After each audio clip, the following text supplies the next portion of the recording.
जय हिंद दोस्तों, फिर से आ चुका हूँ मैं आप लोगों के बीच एक नई वीडियो के साथ। हम पढ़ रहे हैं फिजिक्स में हीट, और हीट के हमने 2 पार्ट कंप्लीट कर लिए। आज हमारा तीसरा पार्ट है। हमने फर्स्ट पार्ट में हीट और थर्मामीटर के बारे में पढ़ा, क्या पैमाने लिए जाते हैं, किस आधार पर पैमाने लिए जाते हैं।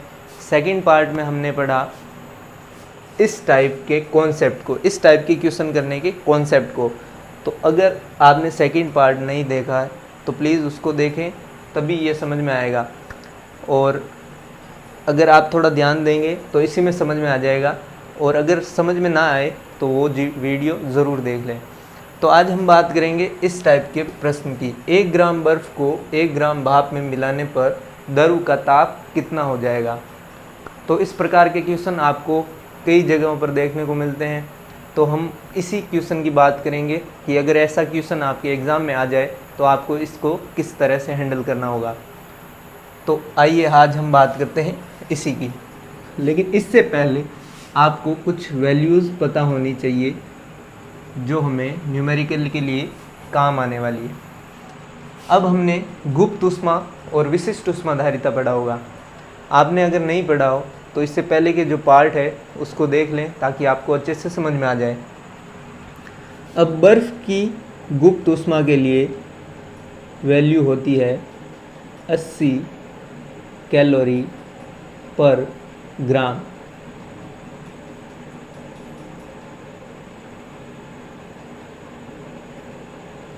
बर्फ़ की विशिष्ट ऊष्माधारिता होती है 1/2 कैलोरी पर ग्राम डिग्री सेल्सियस। ये होती है बर्फ़ के लिए विशिष्ट ऊष्माधारिता। अब हम बात कर लेते हैं पानी के लिए विशिष्ट ऊष्माधारिता, जो होती है 1 कैलोरी पर ग्राम डिग्री सेल्सियस।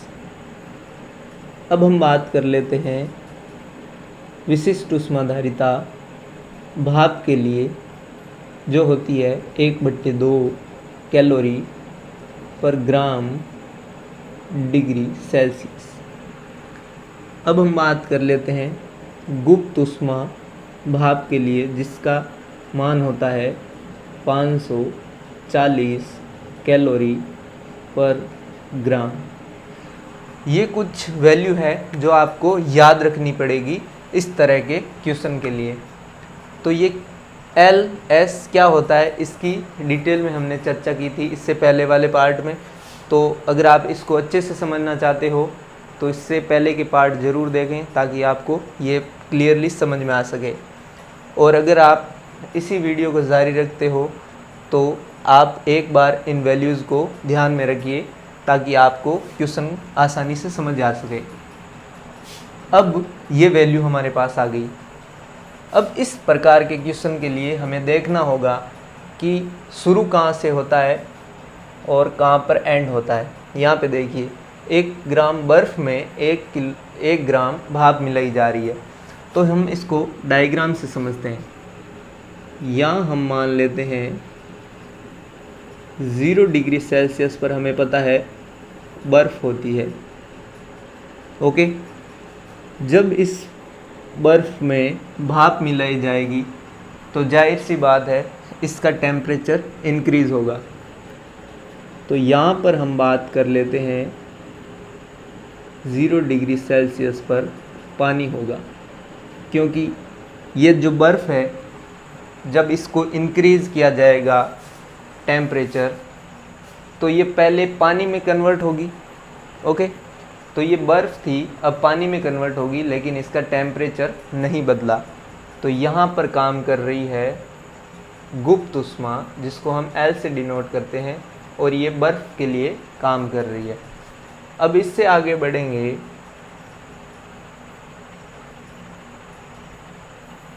तो यहाँ पर T डिग्री सेल्सियस पर पानी होगा। अब हमें पता नहीं है कि यहाँ पर जो टेम्परेचर होगा वो कितने डिग्री का होगा, यही हमें ज्ञात करना है। अब इस साइड से बढ़ते हैं इस क्वेश्चन में। तो अब हम जानते हैं कि भाप होती है 100 डिग्री सेल्सियस पर। तो ये 100 डिग्री सेल्सियस पर भाप है। तो जब इसमें बर्फ़ मिलाई जाएगी तो इसका टेम्परेचर भी कुछ डिक्रीज़ होगा, यानी इसके टेम्परेचर में कमी आएगी। तो ये भी भाप 100 डिग्री सेल्सियस पर पानी में बदल जाएगी। यहाँ देखिए, ये भाप पानी में बदल गई। तो यहाँ पर भी गुप्त ऊष्मा काम कर रही है भाप के लिए, जो भाप को पानी में बदल रही है, ना कि टेम्परेचर में कोई परिवर्तन हो रहा है। अब देखिए, यहाँ दोनों जगह टेम्परेचर में कोई परिवर्तन नहीं हो रहा, इसलिए यहाँ पर गुप्त ऊष्मा काम कर रही है। अब यहाँ पर देखिए, यहाँ पर टेम्परेचर चेंज होगा, तो यहाँ पर काम करेगी विशिष्ट ऊष्माधारिता जल के लिए, पानी पानी। यहाँ पर भी काम करेगी विशिष्ट ऊष्माधारिता जल के लिए। अब देखिए, इस साइड से जब हम आगे बढ़े तो हम यहाँ पर आकर रुक गए, इस साइड से आगे बढ़े तो भी यहीं पर आकर रुक गए, यानी कि यही हमारा मिड पॉइंट है।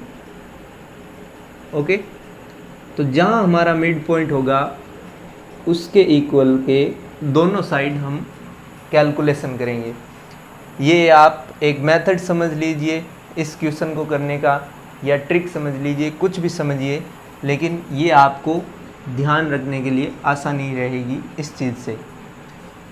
तो अब हम बात करते हैं इस इक्वल के इस साइड और इस साइड के लिए। अब हम जानते हैं कि हमने पढ़ा है पहले dq is equals to ms delta t plus ml। Okay, तो इसी फॉर्मूले को हम इनके लिए अप्लाई करते हैं। अब देखिए, यहाँ पर काम कर रही है गुप्त ऊष्मा बर्फ़ के लिए, तो हम यहाँ पर लिखेंगे ml। m हम बर्फ़ के लिए ले रहे हैं, तो I ये हो गया इसके लिए, यहाँ पे लिख देता हूँ MILI प्लस। अब यहाँ पर काम कर रही है विशिष्ट ऊष्माधारिता, तो विशिष्ट ऊष्माधारिता के लिए हम लिखेंगे MW वाटर के लिए SW डेल्टा T। ओके, अब ये यहाँ पर इक्वल। अब फिर से हम बात कर रहे हैं वाटर के लिए विशिष्ट ऊष्माधारिता की, तो MW SW डेल्टा TW, यहाँ पर भी वाटर के लिए बात कर रहे हैं, प्लस अब हम बात करते हैं इसके लिए, ये है गुप्त ऊष्मा भाप के लिए, तो यहाँ पर होगा MVLV। अब देखिए, हमारे पास ये एक फॉर्मेट आ गया। अब हम इसमें वैल्यू रखेंगे तो हमारा आंसर मिल जाएगा। ओके, अब हमें दे रखा है कि इसका द्रव्यमान 1 ग्राम है, 1 ग्राम है, तो हम ग्राम में चल रहे हैं। तो इसी साइड देखिए, यहाँ पर हमने गुप्त ऊष्मा और विशिष्ट ऊष्माधारिता भी ग्राम में ही कैलकुलेट करके लिखी है। तो यहाँ पर इन सब की वैल्यू पुट कर देते हैं।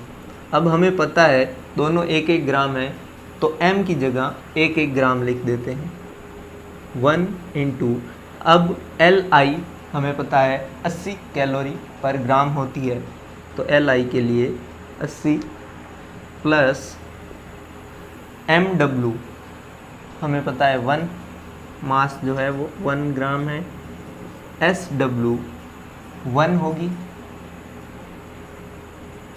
इंटू, अब डेल्टा TW बड़े में से छोटे को घटाएंगे। यहाँ पर इस चीज़ के लिए बात की जा रही है, तो यहाँ पर तापांतर होगा T डिग्री माइनस 0 डिग्री, यानी कि T माइनस 0 इक्वल्स टू, अब यहाँ पर भी 1 ही काम करेगा, 1 इंटू SW1 इंटू, यहाँ पर देखिए तापांतर चेंज हो गया।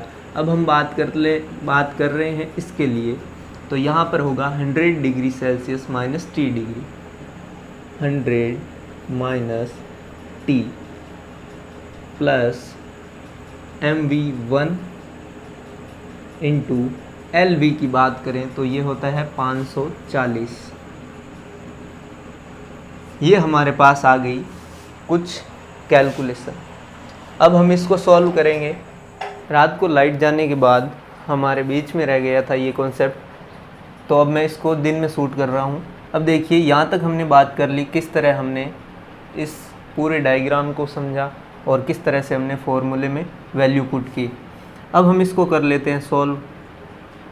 1 इंटू 80 होगा 80 प्लस 1 इंटू 1 1 और t माइनस 0 t बराबर 1 इंटू 1 1 एंड 100 माइनस t को हम सीधे लिख देते हैं 100 माइनस t प्लस 540 गुणा 1, यानी यहाँ होगा 540। अब देखिए यहाँ पर माइनस का t है जो इस तरफ आने पर प्लस का हो जाएगा, और ये 80 उस तरफ भेजेंगे तो यहाँ पर माइनस का 80 हो जाएगा। तो ये होगा t प्लस t बराबर 540 प्लस 100 640 माइनस 80। अब देखिए ये 80 उधर चला गया, माइनस का हो गया, ये t इस साइड आ गया, प्लस का हो गया। अब ये होगा 2t इज इक्वल्स टू, देखिए अब 80 माइनस करना है, 40 इसको माइनस कर दीजिए और 500 में से 40 और माइनस करेंगे तो ये होगा 560। t is equals to 560/2। अब ये गुणा का जो 2 है वो इस साइड भेजेंगे तो बट्टे में चला जाएगा। इसको सॉल्व करेंगे तो ये होगा 2, यहाँ पे देखिए 1 बच गया, 80। ये हो गई हमारे पास वैल्यू कि इसका टेम्परेचर 280 डिग्री सेल्सियस होगा। लेकिन ऐसा कभी हो नहीं सकता क्योंकि हम इसकी मैक्सिमम जो टेम्परेचर है उसको 100 ले रहे हैं, जो इससे कम है, यानी कि जो इसकी वैल्यू होगी वो इस 100 और 100 के बीच होनी चाहिए थी, लेकिन ये बाहर जा रही है इससे वैल्यू। तो हमारा आंसर होगा 100 डिग्री सेल्सियस, क्योंकि यही इसकी मैक्सिमम वैल्यू हो सकती है, यानी कि जो रियल टेम्परेचर होगा वो होगा 100 डिग्री सेल्सियस। ये होगा हमारा आंसर। और अगर यहाँ पर 0 डिग्री से भी कम वैल्यू मिलती तो हम जो यहाँ पर हमारा आंसर होता वो 0 डिग्री होता, जो हमारा मिनिमम होता है इस क्वेश्चन के लिए। तो आपको आई होप समझ में आ चुका होगा या जो भी हमने पढ़ा है। तो अगर आपको ये पसंद आया हो तो प्लीज़ लाइक करें और अपने दोस्तों के साथ शेयर करना ना भूलें। Thank you.